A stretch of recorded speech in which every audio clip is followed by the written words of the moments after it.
Oh, why do I bother? But it's so much fun. I gotta keep on going. This morning, I hear on CBC Information Morning, the idiot mayor, Mike O'Brien. Boy, I said to myself, I wonder how he's gonna weasel his way out of the city motel issue. That's all he's been talking about for the last 2 months. City motel, city motel. Whoa, hey, we don't need no portable washroom downtown. We're gonna have the city motel. We don't need a portable washroom downtown. Excuse me. We're gonna use the Phoenix Center. Anyway, this guy here is so out of touch. So out of touch. He all through this, if you want to call it an interview. This is the same guy that has assigned a video to re-elect him, and it says, I support Main Street. Maine. M-A-I-N-E. The state of Maine. Main Street. He doesn't even know how to spell his own street. Anyway, focus, Charles. This is the guy he always said, close to my heart. The issue of homelessness is really close to my heart. The less fortunate.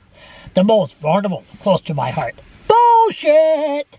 This is the same guy. I gotta calm down.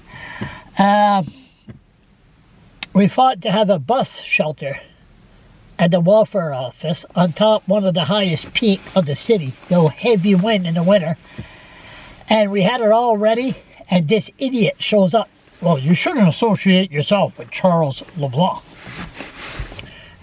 Charles LeBlanc had all the money set up, the sponsors, to get a shelter, and this one did. Never mind Charles LeBlanc.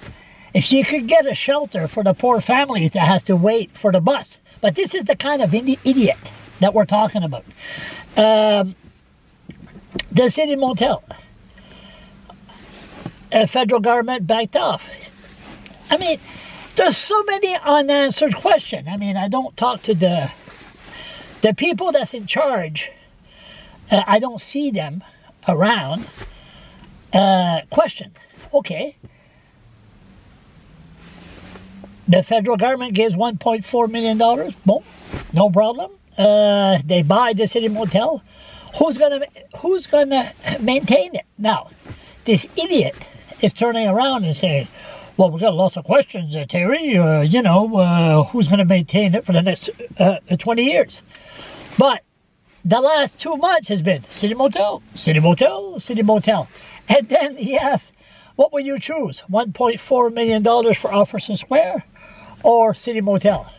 Well, you see him trying to weasel his way because he wants to make everybody happy. But everybody knows he's an idiot. The Phoenix Center, I'm sorry, like I said yesterday, Learning Center. See, this has nothing to do with the less fortunate. A person loses his job and can't make the payments and ends up on the street. Do you think that individual could be in the same building as 10, 20 people on Crystal Meth?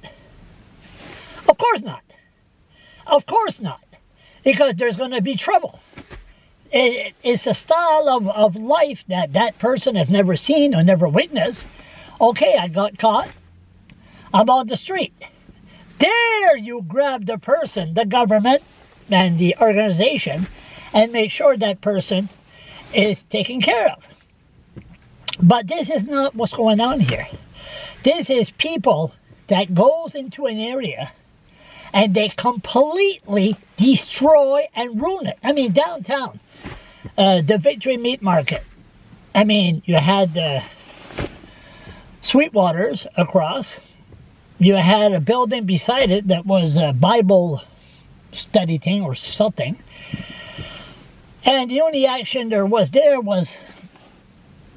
at night, club hours, Friday night, Saturday, and then the cops would be across the street, about 10 of them waiting, working overtime and waiting to beat up the drunks. That's what it was. Now, there's a pharmacist which, hey, love the owner, means well, no good public relations skill. Like I always call him a doctor, he's my pharmacist. And the medical health clinic across the street. But there's about 15 to 20 people all hanging around their shopping cart, homeless on crystal meth. So how do you handle this issue? Everybody's out there. How do you handle this issue? Well, you could bring a horse to water, but you can't make him drink, right? But you cannot open a place like that, city motel. They would have started panhandling right at the traffic circle. Then they would have went in the malls. Then they would have said, oh, we've got lots of tons of money. Let's take a cab to go downtown. Then they would have went downtown. And then it would have just continued.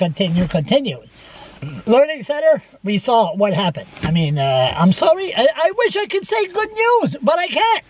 I had a woman living on top of me on crystal meth. They didn't flush the toilet for 3 months. Garbage pile up till the ceiling. I mean, these people don't give a damn. So the only way to handle this is like this. This is the only way. This is the only solution.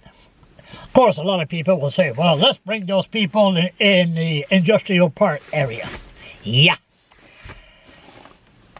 I always said the Berlin Wall was King's Place toward the soup kitchen and King's Place toward the legislator. When I first came, I was shocked when the Centennial Building, they had a clinic open there for the methadone clinic. I couldn't believe it. Because that means the Berlin Wall went down. Because all the poor was on one side, the snobs were on the other side. And now spreads all over. Of course, everybody has the right to live whatever they want, but they're not living. They're just going into territories that they never seen. Look at the Fredericton High School. A year ago, they helped them. And they almost destroyed the high school. They caused about $15,000 in damage. That's what they do. You take a place like close to the soup kitchen, that area, built a huge complex, or use the old Victoria Hospital. You got security downstairs, and security 24 hours a day. You can't bring any Tom, Dick, and Harry. I just found out yesterday, housing in British Columbia. You got housing. You're not allowed to cook meals. That's strange. Not allowed to cook meals in housing. But maybe there too. There's a soup kitchen right there. But now is all changed.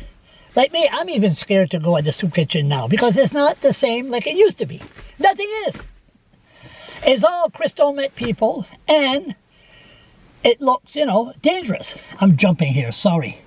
But the bottom line here, that's what they need. A big, huge building in that area of the soup kitchen. They could do, if they want to rehab these individuals, that they could once again become humans.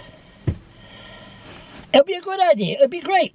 And again, the only reason I'm doing these videos is if it could stop one kid from not doing crystal meth. It's worth it. But the only thing we have here for people on crystal meth is once they do the crime, they do the time, and then they're sentenced to 3 months in jail. Then they dry up for 3 months. Maybe that will help. I doubt it. But there's no such thing as what we see, shopping cart and stuff like that in England or France. You don't see it because they put the resources toward the problem. They find a solution. Here, well, under the Mental Health Act, we can't touch them.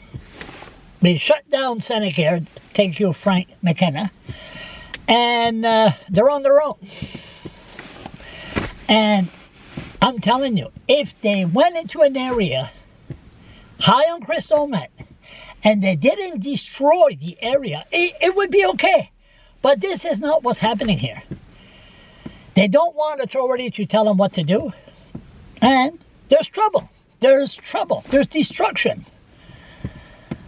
maybe one day I'll be the brunt of good news when it comes to the issue of crystal meth. But once again, homelessness and people that are homeless because of the economy or mental issues, voila, that's different.